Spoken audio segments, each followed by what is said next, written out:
Alors aujourd'hui, j'aimerais remarquer qu'il y a quelques semaines, nous avons reçu notre vaisseau Orion qui est de retour sur la planète Terre en date du 11 décembre et quelques jours après, il s'est retrouvé en entrepôt pour faire les différentes mesures. Donc on peut voir ici, il est entré dans l'atmosphère, tout s'est bien passé.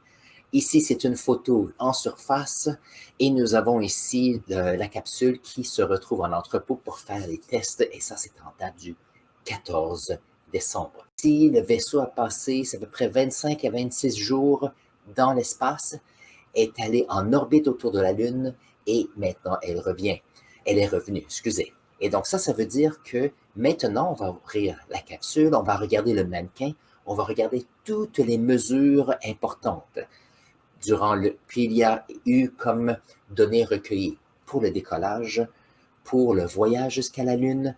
Nous allons aussi avoir des données lorsque le vaisseau était en orbite autour de la Lune et ce vol près de la surface. Et bien sûr, le retour sur Terre et le choc, bien sûr, avec l'atmosphère. Et si je me rappelle bien, la vitesse de retour est à peu près 2 fois plus rapide que la vitesse que sera le vaisseau dans le futur avec des humains. Donc, on a poussé un peu plus les limites puisqu'il n'y avait pas d'être humain dans la capsule, juste pour vérifier ce qui se passerait. Et bien sûr, on a eu un atterrissage qui s'est bien passé. Donc, j'ai bien hâte de regarder les nouvelles. J'ai regardé les nouvelles de la NASA. Il n'y a rien qui est sorti en ce qui concerne les données. Ça va prendre sûrement un bon temps pour eux d'organiser les données. Mais j'ai trouvé que c'était intéressant.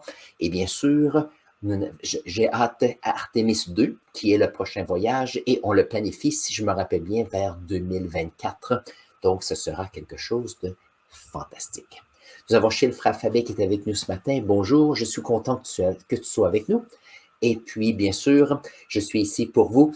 Et donc, si vous avez une question, n'oubliez pas de les mettre dans la section clavardage pour nous aujourd'hui.